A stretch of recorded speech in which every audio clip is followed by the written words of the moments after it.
सुप्रभात। गृहस्थ धर्म। गृहस्थ धर्म गृहस्थ धर्म एक योग साधना है जिसमें मनुष्य के ऊपर पग पग पर उत्तरदायित्व एवं कर्तव्यों का भार है। यह आश्रम आगे आने वाले कष्ट साध्य जीवन की तैयारी कराता है। यदि इसमें रहकर हम इंद्रियजन सुखों की निस्सारता, क्षणभंगुरता एवं नीरसता न जान पाए और सीधे वानप्रस्थ एवं संन्यास आश्रम ग्रहण कर लें तो हमारी उस साधना में वासना और क्षुद्र इच्छाओं का तांडव चलता रहेगा। गृहस्थाश्रम अन्य 3 आश्रमों के पोषण रक्षण के लिए है। दूसरे शब्दों में यूँ कहा जा सकता है कि ब्रह्मचर्य, वानप्रस्थ, संन्यास ये तीनों आश्रम गृहस्थाश्रम को व्यवस्थित और सुख शांति में बनाने के लिए है। ब्रह्मचारी इसके लिए ब्रह्मचर्य का पालन करता है कि उसका भावी गृहस्थ जीवन शांतिपूर्ण और समृद्ध हो।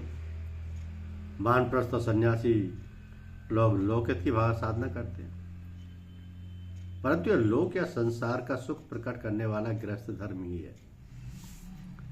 यदि गृहस्थाश्रम की व्यवस्था बिगड़ जाए तो अन्य 3 आश्रम ठीक रीति से नहीं चल सकेंगे। तो गृहस्थाश्रम से अहम का विस्तार होता है। आत्मभाव की सीमा बढ़कर उसमें परिवार के अन्य सदस्य भी आ जाते हैं। छोटे छोटे शिशुओं की सेवा शुश्रूषा में निस्वार्थ भाव से संलग्न होकर मनुष्य निजी स्वार्थों से ऊपर उठता है। खुद गर्जी नष्ट हो जाती है, आत्मसंयम की लगाम लगती है। स्त्री पुरुष, सगे संबंधी, परिजन, पड़ोसी, घर के पशु पक्षी आदि में आत्मीयता बढ़ जाती है। क्रम से उन्नति की ओर हम चलते, अंत में मनुष्य पूर्णतया आत्मसंयमी हो जाता है।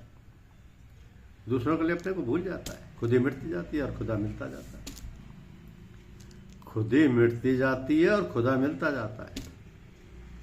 गृहस्थ योग की साधना जब अपनी विकसित अवस्था पर पहुंचती है तब आत्मा परमात्मा में लीन हो जाता है।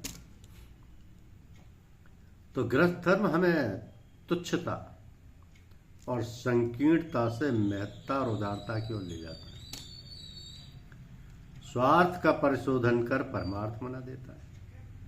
यदि गृहस्थ धर्म के सब उत्तरदायित्व को पूर्ण करते रहें, स्वार्थ को हटाकर परमार्थ की साधना करते रहें तो वे निर्वाण प्राप्त कर सकते हैं।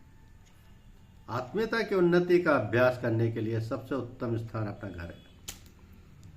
आत्मीयता के साधक को अपना दृष्टिकोण देने और सेवा करने का बनाना पड़ता है। प्रेम की उदार भावनाओं से अपने अंतःकरण को परिपूर्ण कर सगे संबंधियों के लिए त्याग करना पड़ता है। इस आत्मीयता के प्रसार से घर स्वर्ग बन जाता है। तो गृहस्थाश्रम का सोपान पार कर लेने के पश्चात जीवन यात्रा का एक नया चरण प्रारंभ होता है। मनुष्य को प्रतीत होने लगता है कि सांसारिक सुखों के आगे भी कोई चीज है। काम, क्रोध, लोभ, मोह से भरे हुए जीवन से उसे परतोष नहीं हो पाता। वो धीरे धीरे आत्मा के सुखद प्रदेश में प्रवेश करता है।